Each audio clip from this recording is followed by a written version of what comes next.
We don't know how long. And like any journey, in order for it to make sense, in order for us to have something to focus on, it needs to have a destination. So the first, or this circle, let's call it the destination. I had to be here by 6 o'clock this evening. I live in Durban. I had a couple of things to do in Johannesburg.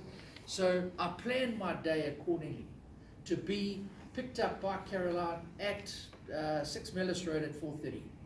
Flight, what time I wake up, what I do. Everything revolved around getting here by 6 p.m. It gave me focus, otherwise I would have just drifted around. Same for our life.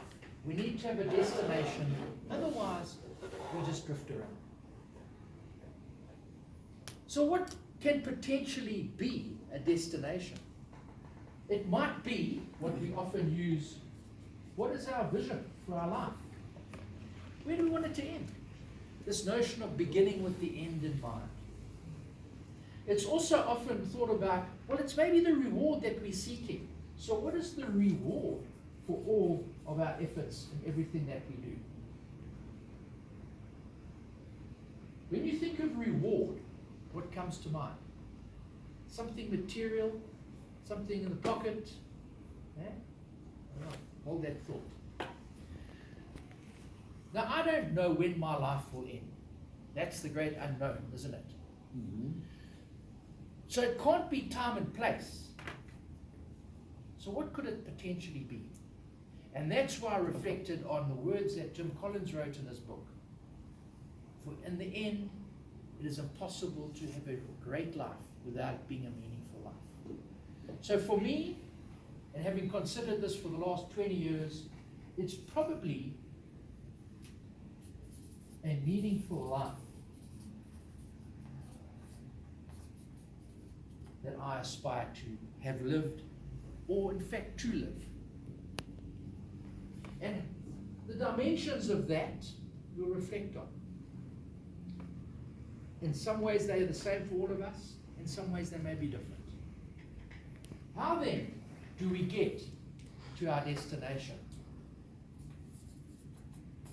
Well, it starts with us.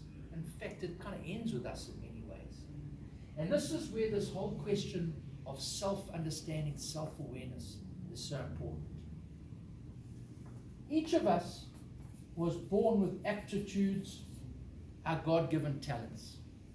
Do you know what it is that you just naturally gifted with? And I can promise you, people struggle with that. Often because we've never thought about it, or what we have we take for granted.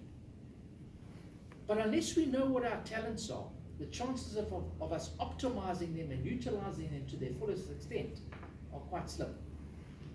So ask yourself, what are you just naturally good at? Go and ask people who know you, your wives, your husbands, your children. They'll tell you what you're naturally good at. Go and ask. What is life other than a whole bunch of experiences? That's what life is about. The ups and downs of life. The successes, the failures, the good times, the bad times. We've got to live. We've got to gain experiences. We've got to put ourselves out there. But it's not just to have experiences. We've got to reflect on them and we've got to learn from them. Because it's from our experiences that we accumulate knowledge. We develop skills. And hopefully one day we might even be deemed to have some wisdom. And you don't have to be a whole grey, white, 60-year-old white man to have wisdom.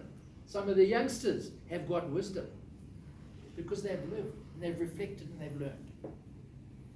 So this is our obligation to ourselves. We were put on this earth with a set of talents. We've been given opportunities and experiences. Some that we would love to have again, others we wouldn't wish on our worst enemies. But if we look back and reflect, they become of value. It's a lifelong journey. It's a lifelong quest to keep growing. But we're faced with a choice. And it requires self-awareness and probably courage. Because for many of us, we get caught up with what a colleague of mine spoke about some time ago. He called it the societal script. And we talk about success. And how do we measure success? By what people appear to be. The size of their car,